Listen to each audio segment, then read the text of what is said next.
Good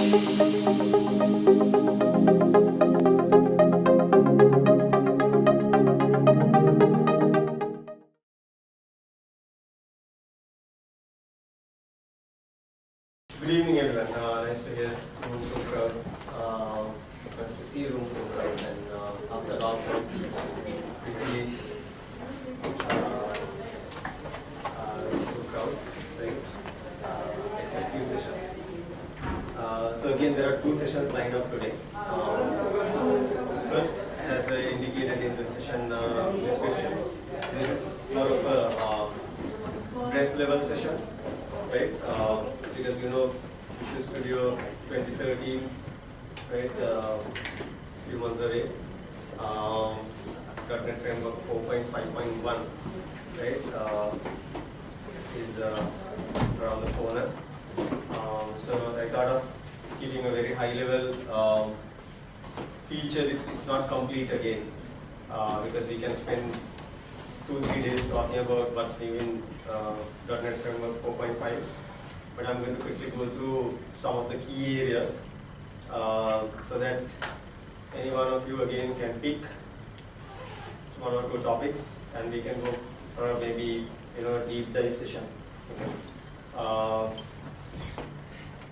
And then we have another session lined up after this.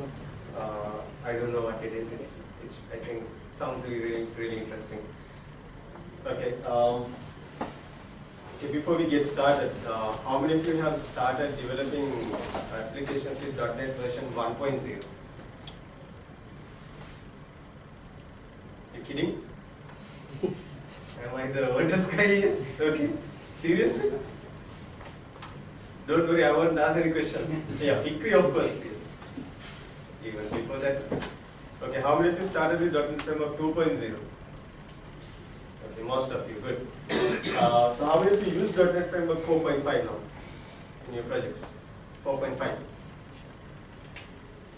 Yeah, few hands.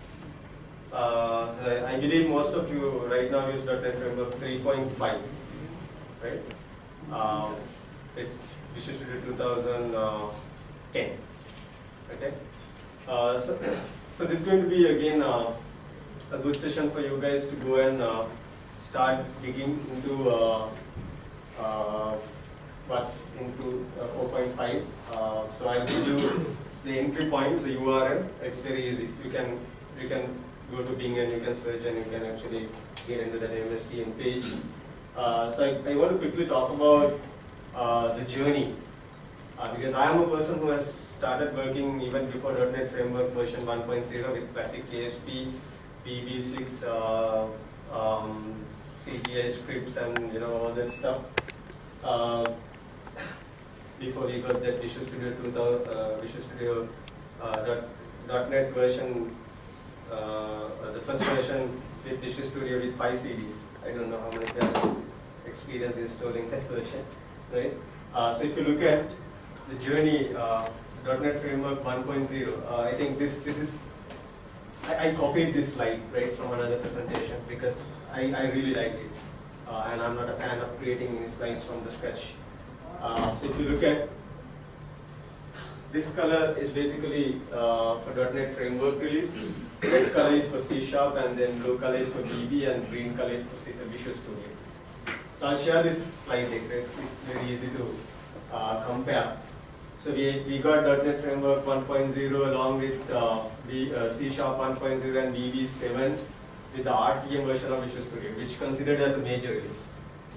So whatever we have in a box, considered as a major release. Right? There are changes from this release to next release. There are architectural changes. If you look at version 2.0 of .NET Framework released with C# 2.0 and VB8 in 2005. With Visual 2005, and we got the generics and anonymous methods and all that. Another major release. But after that, we got 3 and 3.5, right? .NET Framework 3 and 3.5, we don't consider them as major releases. We call them as in-place upgrades, right? In-place upgrades. There were no any architectural changes. But if you look at .NET Framework 4.0 again, is where C# team changed the direction, right? Because C# started with a with static, language mindset, but with the release of .NET Framework 4.0, even little before that, they started making dynamic. They started adding dynamic features, right? So you have a bit of a dynamic. Things you actually see it in Ruby sort of languages. So dynamic features were added into .NET Framework 4.0, C# 4.0, and then we got now 4.5 release. Again, it's an in-place update, right? It's not a major release. So definitely you need to move. You need to upgrade your projects from 3.5 to 4.0, right? First, if you plan to upgrade your existing projects.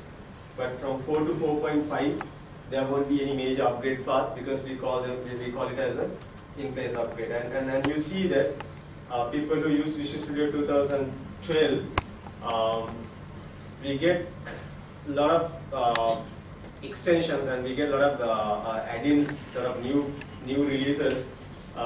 Keep coming. So whenever you start Visual Studio 2012, near your clock, it says if you're connected to internet, there are updates available whether you want to install, then you can download and install.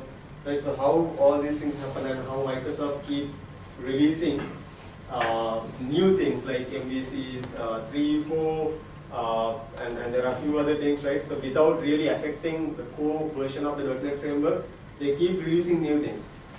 So the way they do that is with this concept called secondary release pattern. Right? So they always have something called secondary release pattern, which is provided by NuGet, right? So that's what keeps releasing new features, right? Where you don't have to actually go through an installation of existing frameworks. So you can load new features, new extensions on top of the existing framework. So this again behind the scene uses MEF.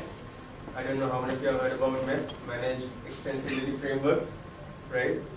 So that's a way of again giving you new features without going through a major release cycle. Okay, so this is where I actually start new and enhanced feature discussion with the .NET Framework 4.5 and Visual Studio 2012. So if you look at Visual Studio 2012 along with .NET Framework 4.5 supports version interrupt capability. Right? So this is a very nice feature.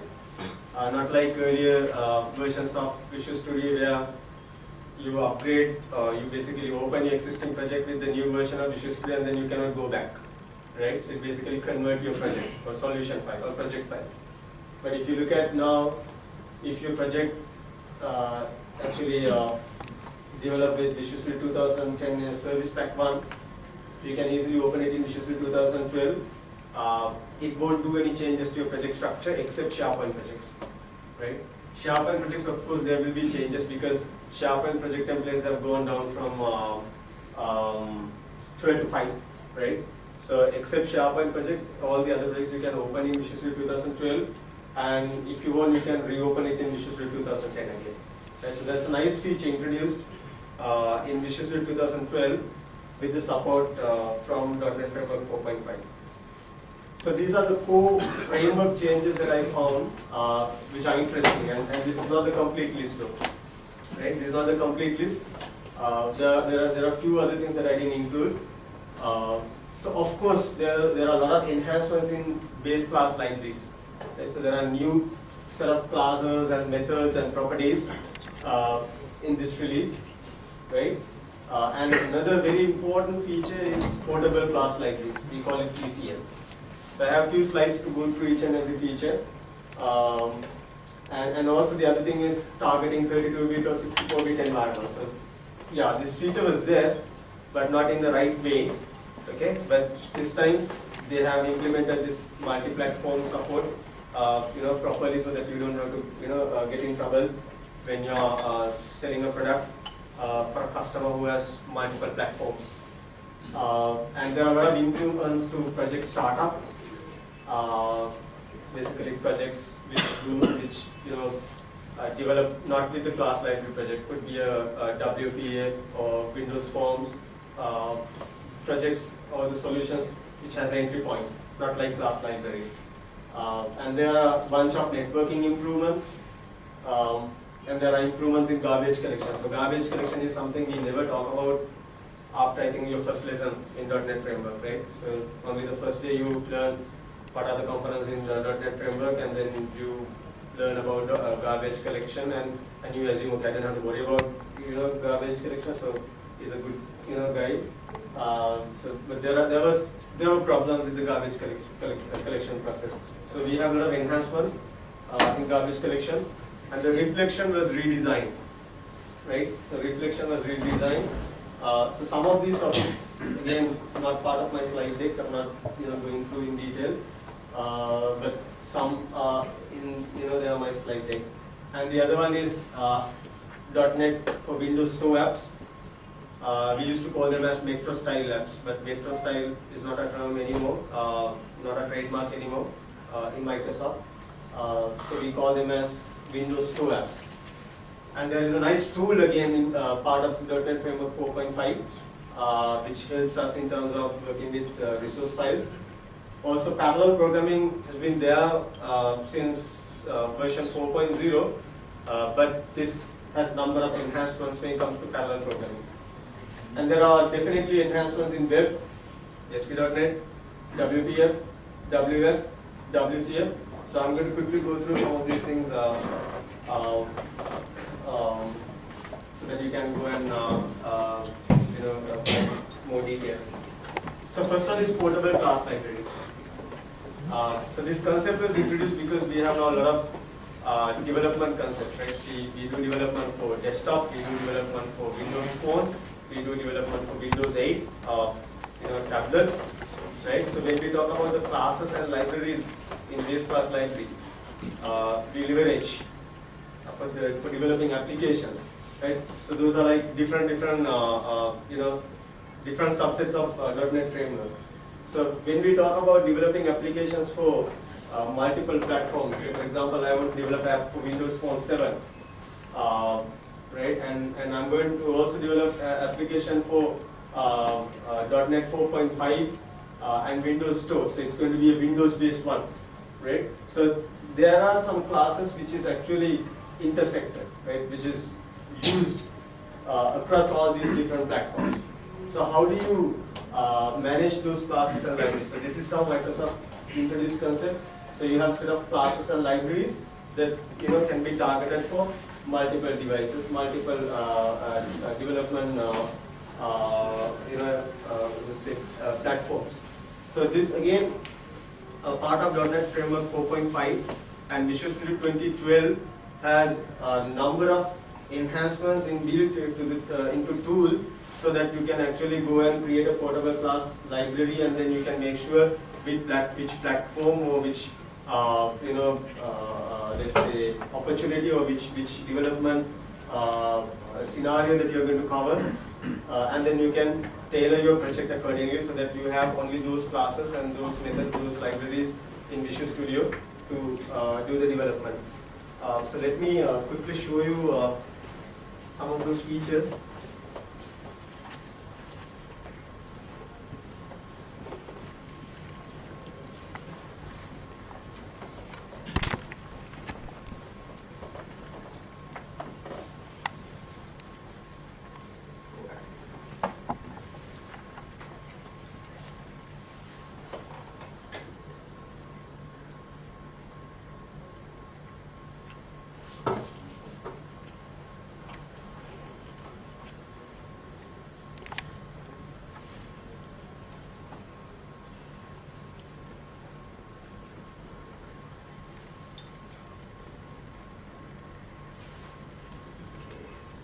Yeah, so you can create a project.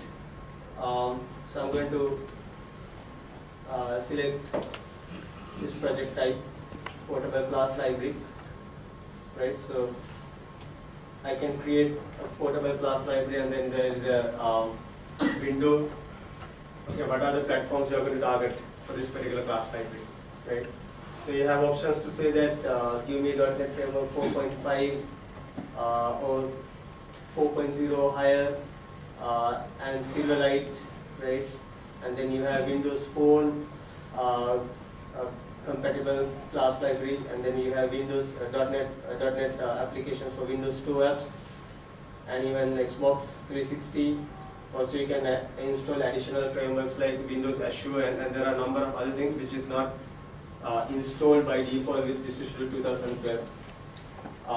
So there again, this particular feature is really helpful. So there are some classes, or in other words, frameworks, or there are some classes actually required by default when you select some of these frameworks. So Visual Studio even tell us, okay, these are the mandatory frameworks that you need to include. So this concept will definitely help us to maintain classes which needs to go into different development scenarios, maybe for Windows Phone, maybe for Windows 2, maybe for general .NET 4.5 applications. So there are a number of enhancements, because again, Object Browser will give you the capability of searching right classes and libraries. Here you have .NET Portable subset legacy, which will give you a fewer namespaces. But if you select the normal portable class library, it will show you based on my framework selections what is a complete list of objects available in the portable class. So not this, right? So it's huge. So this is a new concept that we can actually leverage when we are building applications for different platforms.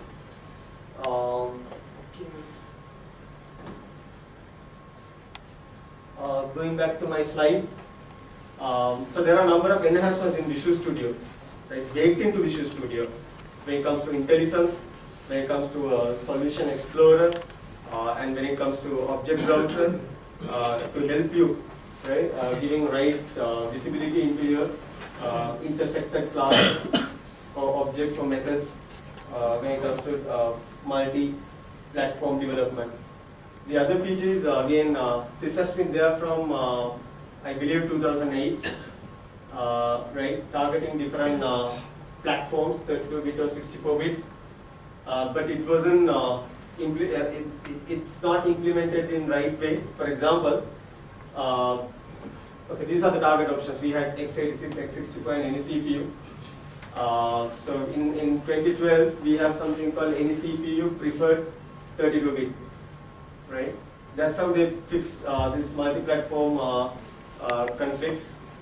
So project defaults, if you look at in Visual Studio and .NET Framework, if you create a project prior to Visual Studio 2010, it always said any CPU, meaning if it is a 32-bit machine that you are running, right, it will pick the 32-bit version, right, set up BLS in your framework, and basically your application act as a 32-bit one. But same application, if you are going to run in a 64-bit environment, if it identifies you have a 64-bit processor platform, it basically picks up 64-bit stuff. So this seems really interesting for us, right? So when they introduce this feature, but what happened is when you deploy your application into a 64-bit environment, in case if your code try to read some methods or properties from a 32-bit DLL like Crystal Report, right, your application crashes. Right? So it's basically not really any CPU. Right? It's not really behaving like any CPU, like the way they explain. So what they did in Visual Studio 2010, they simply made 32-bit as the default option, right? And again, we still have that issue, right? So when it comes to Visual 2012, what they did is they actually they gave us an option called any CPU 32-bit preferred. So in this case, what will happen is it actually select 32-bit as the option, right, the target platform, and say 32-bit is preferred, so then if you're going to run this even in a 64-bit environment, by default we are going to say that, okay, do not go and load any 64-bit related things, you will be basically performing as a 32-bit application in an isolated environment. Right? So that's basically a new feature which avoid crashing my application if I deploy my application without a recompilation, right, into a 64-bit platform. So this is actually a part of project properties. So we have 32-bit preferred. It's disabled for portable class libraries anyway. So that's not an option for portable class libraries. But if you create any other project, you'll see that target platform here, and it will be 32-bit, 64-bit, and then we have option called prefer 32-bit, meaning I prefer 32-bit even if it is a 64-bit environment. So if you have a 64-bit environment, so what you should do is, okay, you do a proper recompilation and you do a proper testing, whether it supports 64-bit, and then you do the deployment, right? So in this case, we don't go into issues where we simply deploy our application and then we are trying to read 32-bit from 64-bit and my application crashes.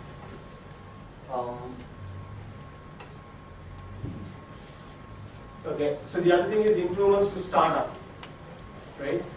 You know how project starts in .NET Framework. We know my source code get converted to intermediate language, right? Compiler does that. And when I run my application, there are two things happens, not both. I mean, one of these will happen, either JIT or ONGen, right? So it basically compiles into your machine language, right, depending on your, basically compiled into native format depending on your platform. Okay? So what Microsoft has done is, they have improved, here there is a delay, you know, that's why we always say, okay, first request will take some time and then consequent or subsequent request will be faster and etc., right? So they wanted to even reduce the initial request time or the response time. So what they did, they actually introduced something called automatic native image compilation, right? So one limitation here is actually there is a dependency for this feature to work based on the operating system, right? So this works only on Windows 8, and you need to have .NET Framework 4.5. Of course, it's a .NET Framework 4.5 feature, right? But again, this won't work if you install it in Windows 7. You have to use Windows 8. So Windows 8 is the only OS right now capable. I believe Windows Server as well, 2012, right, which provides automatic native image compilation, right? So what happens is basically run IL, and it basically does something called profiling based on your platform by injecting some training data, right? So combine, having training data and the profiling will help me to create a native image in a cache, right? So it will do the caching and then it will open my application, which doesn't actually, and this is always supported by Windows 8, right? So this task started during Windows 8, auto maintenance. So this comes as a task called auto engine maintenance task. So this is provided by again Windows 8, which uses .NET Framework 4.5 as the framework. So this is a nice feature, and there is one more component tool in .NET Framework involved behind the scene. I can't remember the name. So this basically improve the initial startup, and definitely subsequent requests will be much faster. But this basically to address the initial startup and initial response time, right, when it comes to .NET applications. The other one is garbage collection. So these are some things that you need to know when you develop applications. We know that this background process we call garbage collector, right? He works in a periodic manner, right? He has a schedule. So that's why sometimes we don't want to wait till he turns up next time and then reclaim the memory. We sometimes dispose objects manually, right? So what they have done, they have improved garbage collection in .NET Framework 5, which is right nothing but the garbage collection period. I would say the routine, this process itself is faster than the previous version of .NET Framework. So we had actually two things called server GC and client GC. I'm not sure whether you are aware of these two, right? Even inside garbage collection, garbage collector, we have two things, server GC and client GC. So this background GC was not available for server GC earlier, only for the client. So right now we have, with this release, we have background GC even for server GC as well. And again, for system requires it, we have something called sustain low latency, any option as a latency mode. And also we have large object heap, so it's available in the previous version, but this time they have improved how they manage large object heap, so they can make use of free space left by garbage collected objects, so that we don't have to basically go through all those standard routines. And this is available only for large object heaps, not for small object heap. I think that's what we call it. The other version of the garbage collect, or the other version of the heap. Right, so it basically identify all the holes, all the free spaces, mark for garbage collection next time, right? Even before compared to, right? The process will be much faster compared to the previous version of LOH. And again, there's one tool in .NET Framework 4.5. They introduced this called ResGen, right? So this is mainly used for resource file generation, right? There's one more tool in .NET Framework which is actually providing support for automatic native image generation. And the other tool available in 4.5, the other new tool available in 4.5 is the ResGen. So it basically converts text file to resources or X files. So resources and recs are the standard mechanism when it comes to working with the resource files in .NET applications. And you can convert again resources files to text or res files again. And also we can extract string resources from an assembly into a ResW file. So this is a new tool. We have a bunch of parameters, very well documented, not like the other features in .NET Framework 4.5. So this tool is, this tool has a very good documentation where you can actually go and try most of those options.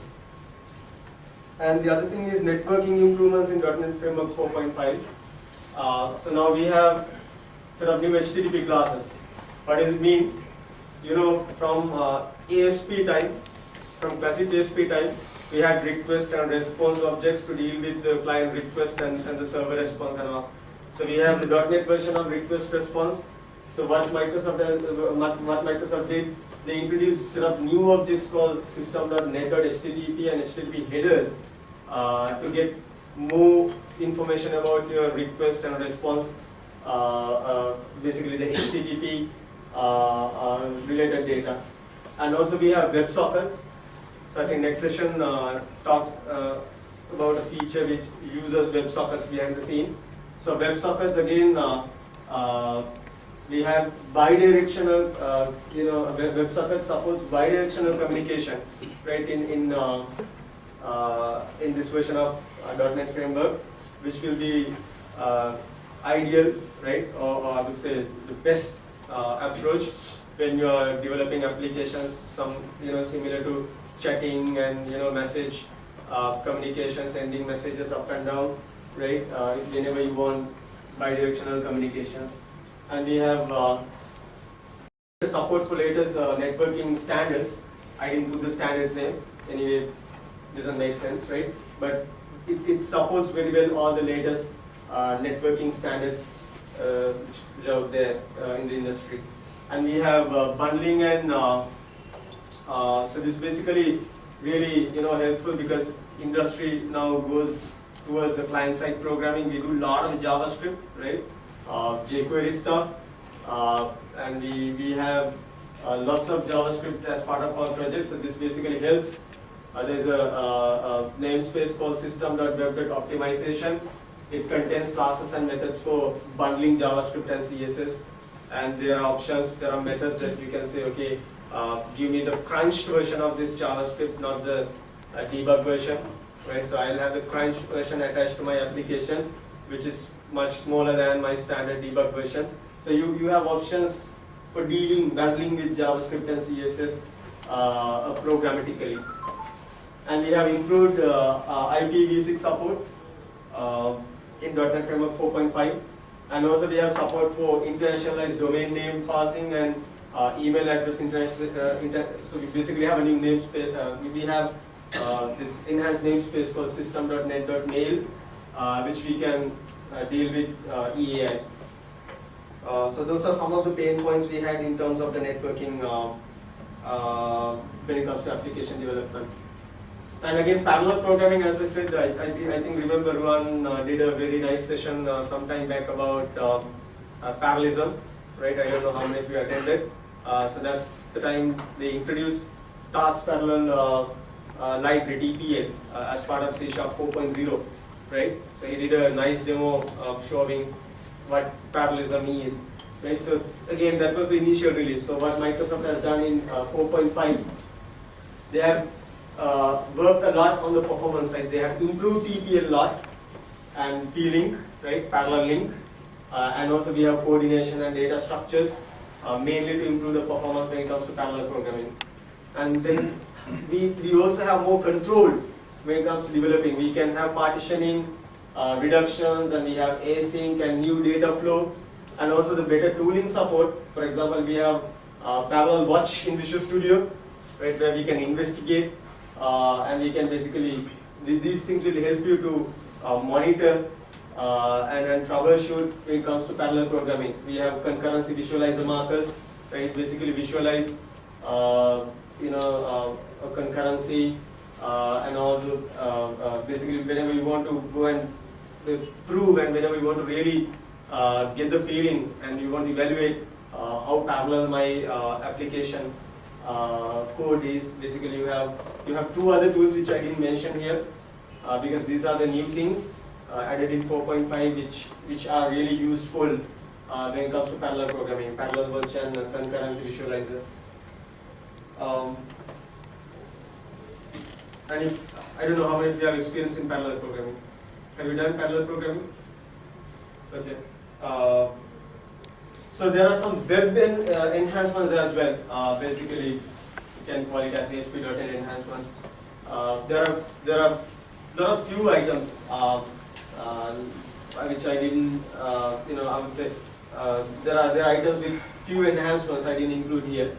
But if you look at major enhancements are HTML5 support, right? HTML5 document types and markup support. And also we have support for WebSocket protocols, and we have support for reading and writing HTTP requests and responses asynchronously. And we also have support for asynchronous modules and handlers. And finally, we have support for content distribution network, fallback in script manager control, right? So this is really useful a feature which we didn't have in the previous version of the script manager control. There are a lot of other enhancements which are not really significant, right? But if you look at web, these are the most significant, say, improved or important features in .NET Framework 4.5. And going into WPF, first point, I think, I don't know, some of you can do a session, it's really interesting. So this ribbon is a standard way of providing actions and commands in Microsoft technologies now. We have it in Office, we have it in SharePoint, right? So ribbon is becoming centralized way of providing actions and commands. So we have ribbon control in WPF now, where you can bring in a quick access toolbar with menus and tabs and groups and so it's a nice control that you need to try. And then we have iNotify data array interface, which provides synchronous and asynchronous data validation, right? And also we have live shaping is a feature we call live shaping, which provides repositioning of data as the value change.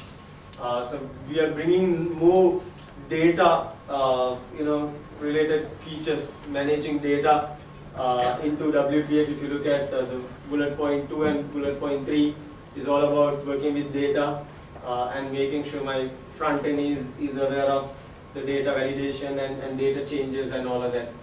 So it's basically what Microsoft trying to do is they're trying to make WPF is more powerful, like the Windows Forms when it comes to dealing with data.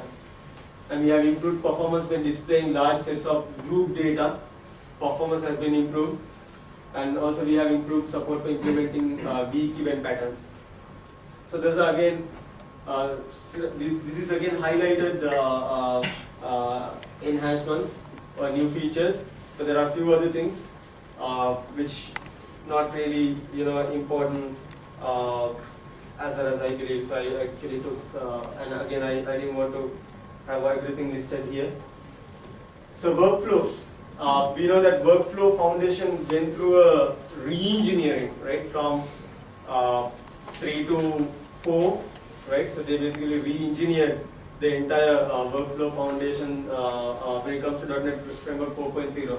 So because of the tight timelines, Microsoft Workflow Foundation team couldn't deliver some of the basic features we had in even 3.0 or 3.5, right, with the 4.0 release. Right, so that's what Microsoft did in 4.5.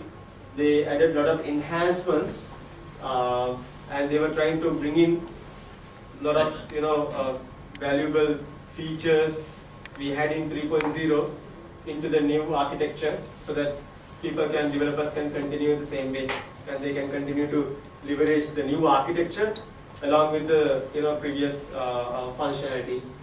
There are a bunch of enhancements in state machine workflow area. There's a huge list of, bulleted list that you can actually go through. So anyway, state machine workflows been enhanced a lot. And also we have enhanced workflow designer. So this is something really interesting. So the workflow designer now is a first class experience. So you can design your workflow with this powerful design, and it's going to be a very powerful experience even compared to the previous version of Workflow Designer. And then we have storage of view state information for a workflow in a centralized place. So we didn't have this feature, right? We didn't have a concept called view state in workflows. So now you have an option called view state data, where you can store data in a shared location from the workflows, at the workflow level. And then we have no persist scope container. It's a new container available in Workflow Foundation to prevent child activities from persisting, right? So it's a new container. And also we have support for C# expressions. Even though Workflow Foundation had support for 2 languages, you can create definitely projects in VB and C#. But actually when you drag and drop if activities or while activities or whatever it is, and when you go to that expression writer, it writes in VB and then it converts to C# behind the scene, which we don't see, right? So now we have C# expression support, which is really interesting. And then we have versioning, workflow versioning. We have a lot of enhancements in workflow versioning area. And also we have contract first workflow service development as a new feature in Workflow Foundation.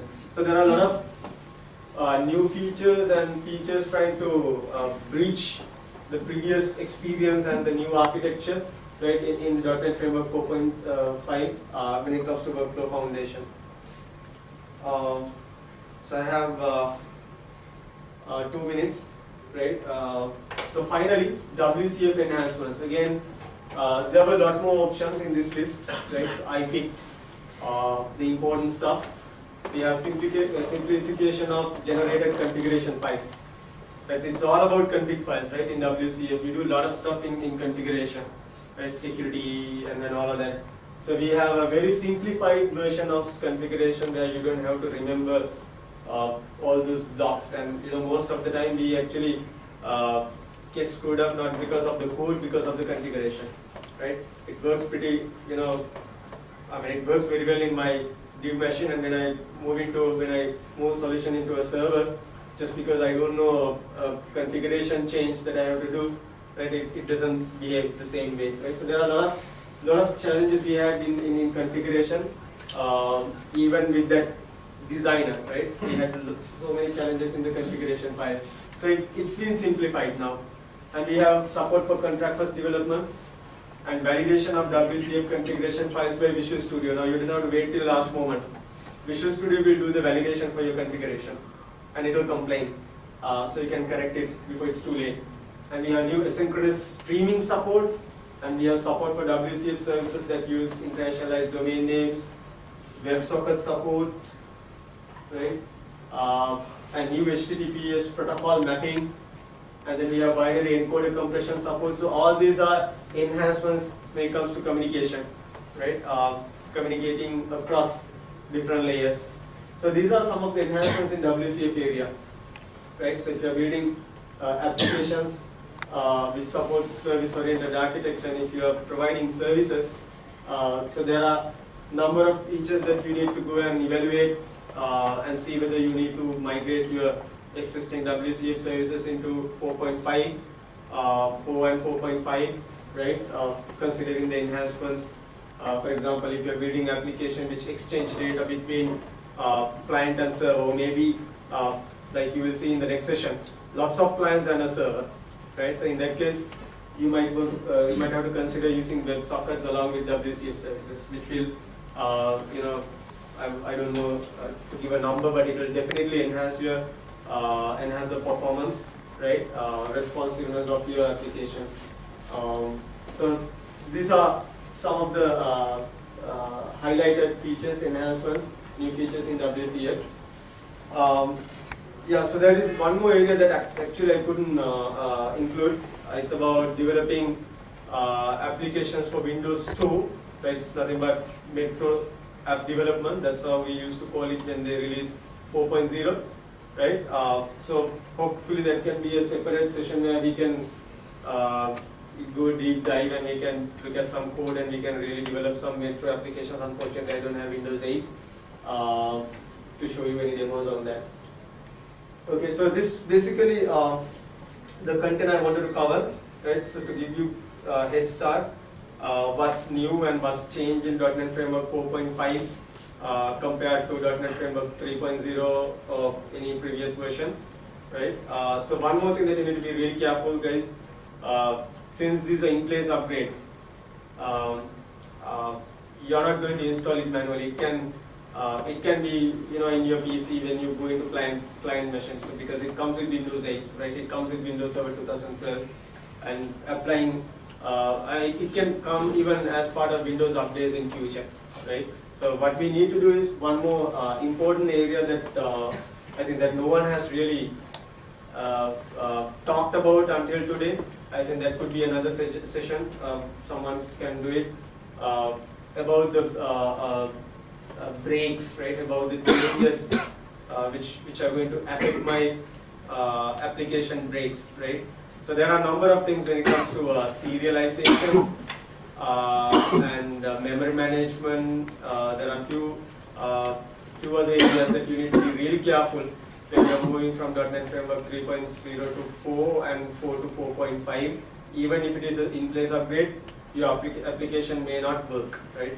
If your application has some serialization, if you use some serialization classes which are specific to .NET Framework 3.0, right, moving it to 4.0 will not guarantee that you will have the backward compatibility. So those are the areas that you need to test prior to moving to a new version of .NET Framework. So there are a few areas that actually that I can talk about, or someone can talk about. Break changes, right? So that's a topic we call. So what are the break changes in .NET Framework? What are the areas as a developer you need to test when you are moving from one version to another version? Just like serialization, right? Okay. Yeah, so what I'm going to do is actually I'm going to invite all of you, including me. Okay, so we have lots of sessions highlighted here today. Can be a good session, right? So actually, the next session talks a little bit about the use of WebSockets. So if someone can do a good session around new HTTP classes, again the enhancements and TPL, right? So this, I'll share the slide deck in Facebook, and also I have a link. But again, unfortunately, the documentation is not complete yet, right? So we don't have enough content for .NET Framework 4.5 yet, right? So I believe this will be updated from time to time. So some of the features they have just explained in 1 or 2 lines, and they haven't clearly said, right? But I mean how it behaves and what are the enhancements. So the best thing is, okay, how I get that what are the most important features and what they really do is TechKit videos, right? So TechKit videos are available now. TechKit, not the Europe one, America, North America, and go to Channel 9, right? So you have a lot of short screencasts, talks about it, basically explains each and every new feature. I hope documentation will be updated. Only a few areas updated with the code samples. So rest I think will be updated with soon. Okay, so I'm not going to anyway hang around here today because I will be running back to office, and I don't want to take time from the other speaker as well. So if you want, you can start a new thread in Facebook, right? You can start a discussion. We can keep discussing about .NET Framework 4.1, and also hopefully we can discuss 4.5.1 enhancements and fixes as well, right? So I'll spend about a minute if you have any questions until he sets it up. Alright, how many of you have heard about this term SignalR? Hands up. One, two. You have heard about it. 3, 4, 5. That's all. Alright.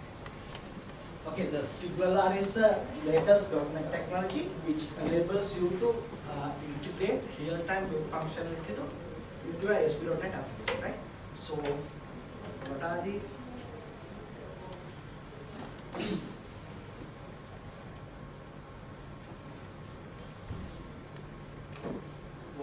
real-time web applications? Can someone do something? What will it do? What is a real-time web application? The real-time web application is a web application which will broadcast the messages as soon as it is available at the server, right? That's what it do. The examples are chat applications, the monthly applications. Whenever one client do something in his or her browser, it will get reflected on other browsers as well. So that's the real-time web applications.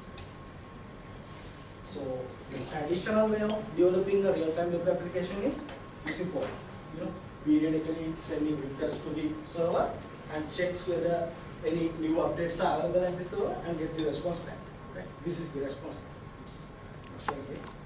To send the request and get the response back. Right? That's the traditional way of developing a real-time web application. Right? You have a timer and you periodically send the request to the server and get the response back. So the disadvantage of using this mechanism is,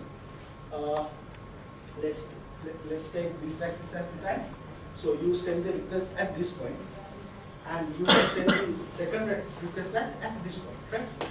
But what if the information available at this point it will not get until you send second request, right?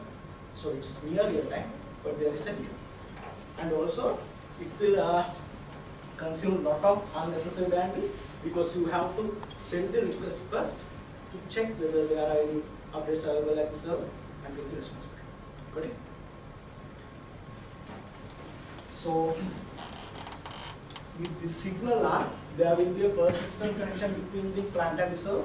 In this case, the connection is not persistent because HTTP is stateless. You send the request, you get the response. There is no connection between the client and the server, right? But in the SignalR, there will be a connection even though there are updates available at the server side or not, right? So this is freely available at GitHub, or you can download it from the GitHub, or you can install it via UK Package Manager for the Visual Studio. I'll show you 7 steps how to integrate SignalR into your application. So the first step is to create the class which inherits the hub class. This hub class will be available as soon as you install SignalR, right? That's the first step. And the second step is to register the default root for the hub. For that, I'm calling web hub so that the application is targeted in the .sh file. Right? Makes sense, right? I'm calling root map hub to register the default root for the hub. Got it? That's the second step. Third step is to implement the server method implementation. This is just a C# method, and I am accepting some parameters here. And in this example, I am going to broadcast whatever the message I am getting from here to all the connected clients. For that, I am calling clients.all. Okay? Clients.all will give me a reference to all the other connected clients, and I am calling the client method on those all the connected clients. Okay? And I am passing whatever the message I am getting from to all the connected clients. Okay? This is the client method name. If you are not understand this better, you will understand this when I show you the example. In here I call clients.all, and I say that clients.all will give me a reference to all the connected clients. Likewise, you can use clients.all except, and you have to pass the connection ID of the particular client. So it will give me a reference to all the connected clients except the particular client. Okay? And clients.all, it will give me a reference to the caller. And the clients.client, again, I have to pass the connection ID of the client, and it will give me a reference to that particular client. Let's say I'm implementing a chat group. So in this case, if I call the client.all, it will broadcast whatever the message I am passing to all the connected clients. Okay? And if I need to do one-to-one chatting, I should call clients.client and pass the connection ID of the client I wish to connect. Right?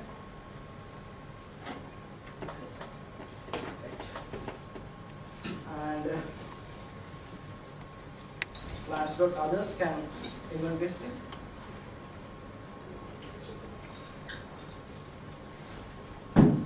Clients.others, it will give me a reference to all the connected clients except the caller. Right?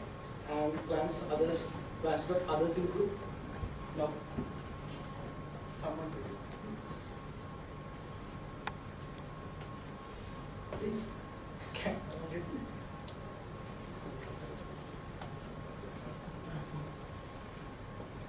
Yeah, it will give me a reference to a particular group except the caller. I forgot to mention that there is a way to create groups of clients in SignalR, but I am not going into that level in this introduction. But we know that there is a way to create a group of clients, and that's all we have to do at the server side. That is get a class which inherits the hub class, and call the web hubs method to register the default root for the hub, and implement the server. That's all you have to do at the server side. And at the client side, I need jQuery library. The minimum jQuery version required to run the SignalR is jQuery 1.6.4, and I'm adding the reference to the jQuery library, and I'm adding the reference to the jQuery SignalR library as well. And also, this script will generate dynamically. So I'm adding it like this, /SignalR/hubs. Unless you change the default root for the hub in this step, the URL will be same. So this are the generated hub. Okay? So we have to first reference to the jQuery library and the SignalR library, and to the dynamically generated hub. Okay? Step 5 is to get a reference to the server side hub. For that, I'm calling $.connection. The class name. The class name I have this here. This one. The class name is chat hub. So So I'm using that class name to get the referencing, right? So that's the step 5. 2 more steps to go. And the 6th step is to implement the client method. For that, I'm calling chat. Chat is the name of the variable which holds reference to the source account. And I'm calling chat.client because this is the client side method. And client method name, whatever client method name is, and equal to the method implementation. Right? So actually what you have to do is implement the implementation according to your requirement and implement the client. Right? That's the step 6. And last step is to create the connection between the server and client. So that I'm calling $connection.hub.start method. And there is a, there I can have whatever my implementation inside this. So let's say you need to notify the other clients that someone has just entered, just connected to your system. For that, you have to do the implementation inside the start method to ensure the connection has been made between the client and the server. Before you call this method, I'm also calling the connection.hub.start. This will start the connection between client and the server. And also I'm calling done method. And here is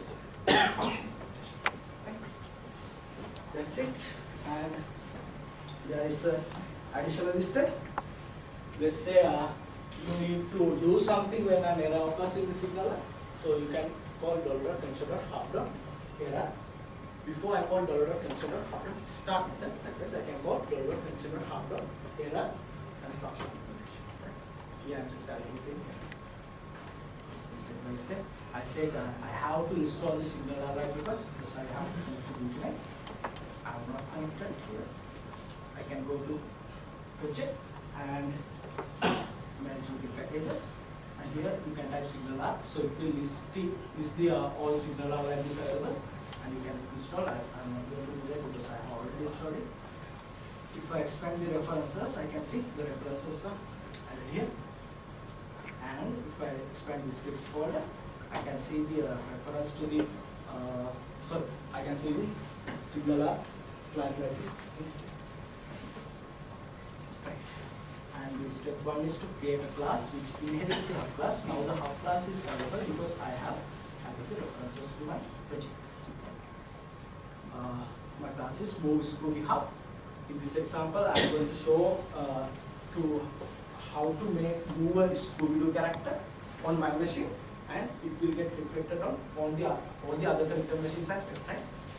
Here I just have one machine, so I will use different browsers to reflect the behavior of the other ones. Right? So I have created the class. So the first step is done. The second step is to register the default root for the hub. Let's see, over the test file. Here I have the slide. So that means this register the default root for the hub. This is also done. Step 3, to implement the server-side method. Those are my 3 server-side methods. So what I need is, like I said, I need to move my Scooby-Doo character on all other connected class machine whenever any of the connected client move the Scooby on their machine. That's the very basics of creating a multiplayer web application. So for that, I am using 3 methods to move the Scooby forward, to move the Scooby backward, and to move the Scooby upward. That means make the Scooby jump. Okay? And in these 3 methods, I am calling class.all because I am wishing to call that whatever the client side function on all the connected clients. So I am using class.all and I am calling the respective client side. Those are runs to forward, runs to backward, and runs to the upward. Those are available at the client side. That means and the JavaScript. Step 3 is done. Step 4, now we have to go to the client implementation. I'm using a page called UI.spx, and I have added the reference to the jQuery library. The version is 2.0.2, and I am also using the jQuery UI library because I am wishing to add some animations here. Also, I I had the reference to the signal library, and I had the reference to the auto-generated hub, right? That's done. Step 4 is done. Step 5, to get the reference to the hub. The hub class name is moves to the hub, and I'm getting it like this. Connection dot moves to the hub. So it will give me reference to the server side hub from the client side. Now I have the access to server side. Okay. Step 5 is done. Step 6, to implement the client methods. Here I have 3 methods. If you can remember, I am calling 3 methods from the server side. So I should have those 3 method implementations in the client side.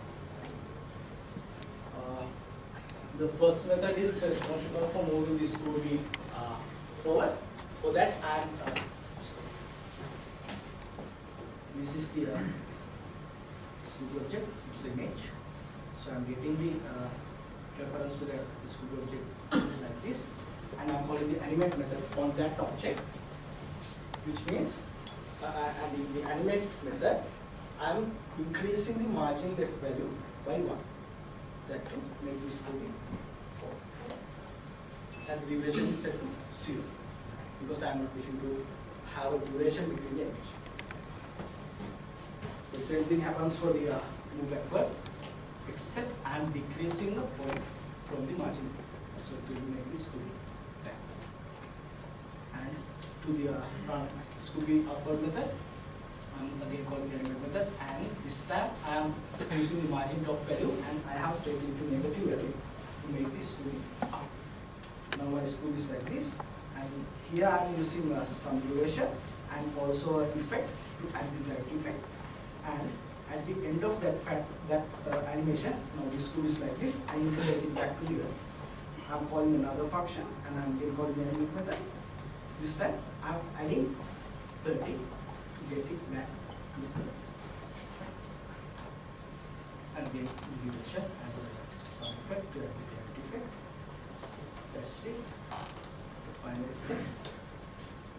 I have to start the connection between client and server. For that I am calling the relevant connection of hardware to start method, and done. In here I am registering the key down event for the whole document, and I am getting the key code value in here. And if the key code is equal to 39, 39 is the key code for the right hand key, I am calling moves to the forward method in source. That is this. And it will in return call the run is to the forward method of all the other connected transmission. That means the run is to the forward method is this. So it will move the school by 1 pixel whenever some client versus the title. Makes sense or not? Any questions so far? No questions, so you didn't understand. Okay. And 37 is for the 37 is the key code for the left arrow key, and 32 is for the key code for the space bar. So I am calling the respective methods in the server side, which will these are in calling the respective client. That means so I'm going to run this one, and as the other client I am using Firefox.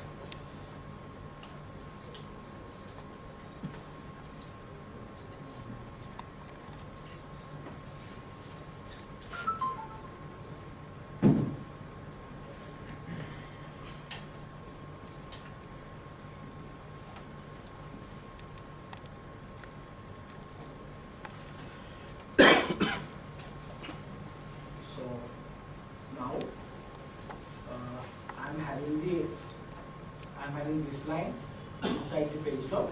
That means whenever I load this page, the connection should be made between the client and the server. So you should get a single one.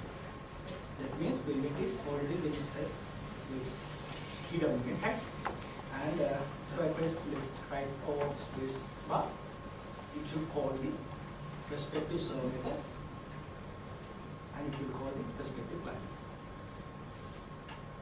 close some active class, and now I'm going to press the right arrow key, so it moves to the Google Chrome as well. Can someone explain now what happened? Don't laugh. This is the demo demonstration. Someone can explain? Okay. I press the right arrow key. That means it should go to this case, and it should go here, and I'm calling MoveScript server because I am now calling the server side method, and it will call the MoveScript forward method that is server. That means server side is this. It will call MoveScript forward, and here I am getting the reference to all the connected class by calling class.forward, which will give me a reference to all the other connected class. In this case, that's the only connected class. Right? And I am calling from this to the forward method, which is this for all the connected class. This is right. So that's why when I move this OB in Firefox, it moves on the right, that's it. Now I'll show you another demonstration. This is the chat application. Yeah, I'm going to explain the basics again. So, are you comfortable with the basics now? Or do I have to repeat it again? Any one of you are not comfortable? I don't mind repeating.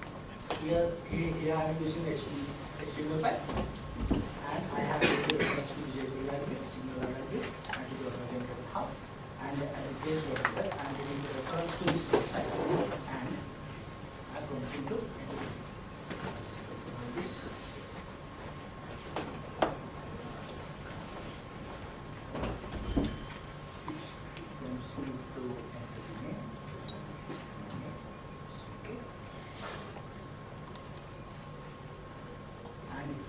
Start the connection between the client and the server, and it calls the server side method called notify, and I am passing the value I have just entered along with the ID of the client. So that I am calling $connection after ID is appropriate, so I am using that. That's how you can get the connection ID of the particular client from the client side. So $connection after you view the connection ID of that client. I am passing the connection ID and the name value. So the notify method at the server side is this. I am using a static concurrent dictionary to maintain the online users list. So I am checking whether the dictionary contains the name already. If it is, I am calling a function called define name on the column. This time I am using class.call. That's because I don't need to, the different name function is this, says please enter different username. Now imagine there are tons of clients connected to the server, and now some client connect to that server, the already connected server, and he entered a name which is already taken. In that case, I don't need to call the different name method on all the connected class because we have already connected. Now what I have to do is call that method on the one who have entered the name which is already in the already. Right? That's why I am calling class.call. And it will go again and again until the client enter a different name. And if he or she enter a different name, I am adding the name and the ID. Here, let's see, I am passing the name along with the ID, and I am adding that to the dictionary. Name is the key, ID is the value. And for the each entry of that dictionary, I am calling a method called online at the client side for the call client to display the list of already online users list to that the recently connected client. The online method is this, which will be responsible for showing already online users list. So if I open this in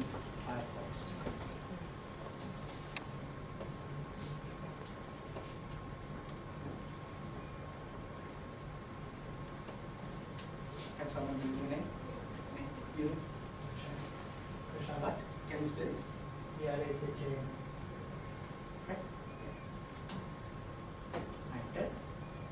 Now you display the already online users list. That's because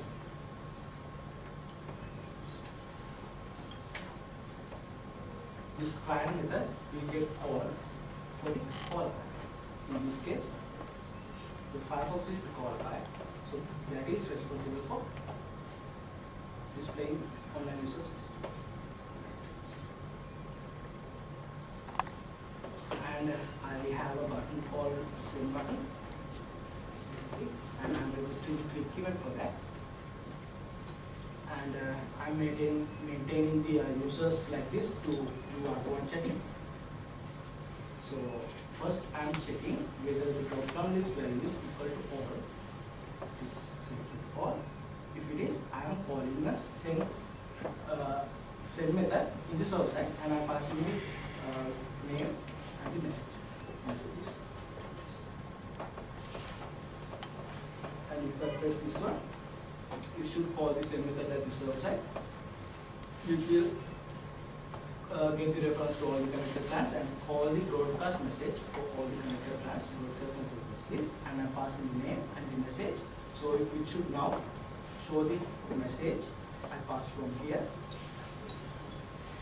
So I pass from here to the file process. I can see it, which will say.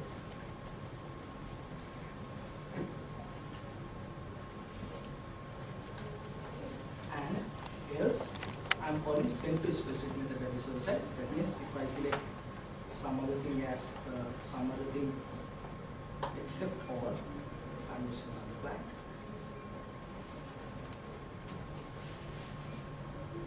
Another unit. Sorry, SHA. SHA.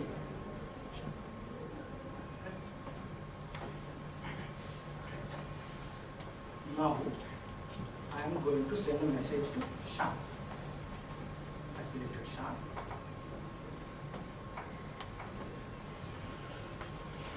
And if I click send, now it will call the send to specific method at the server side.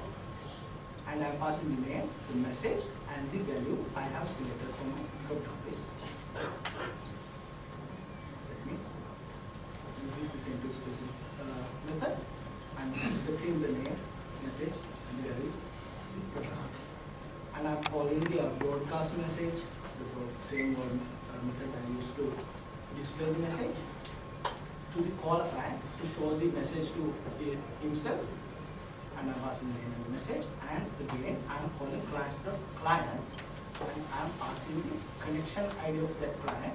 So it will give me a reference to that particular client. In this case, I have selected SHA, so this will give me a reference to the SHA. Okay.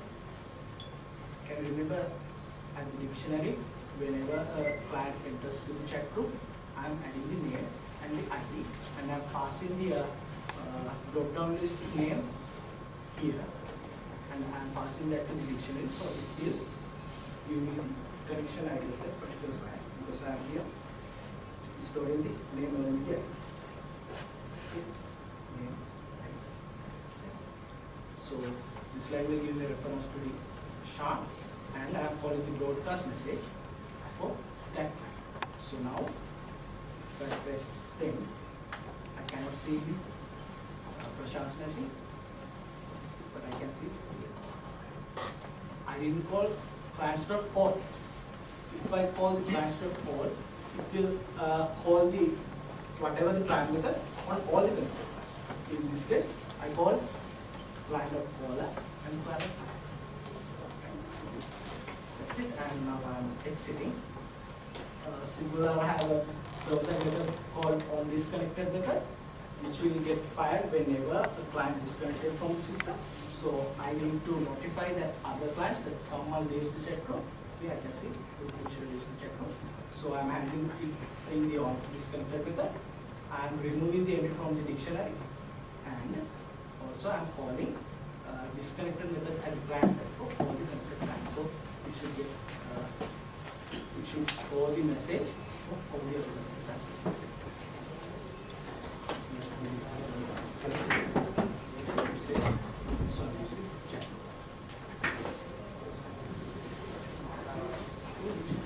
So far I have talked about browser clients, but Signaler supports for other clients as well, like WPF, Silverlight, or even iOS, Android clients are also supported, but there is no official support for that. There is a community driven project because Signaler is open source. Yeah, here I'm not going to explain the code. I'll just show you how it works. This is the console tab. And if I see my browsers now, I can see console tab enters chapter.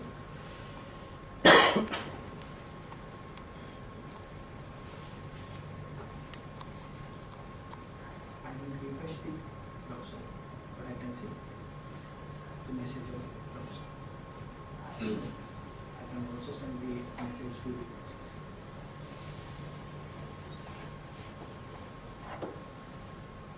console also. Yeah, I'm not doing anything at the console, but I can see the message. So that's what I wanted to show you how to develop the real-time applications with Signaler. Hope you enjoyed it.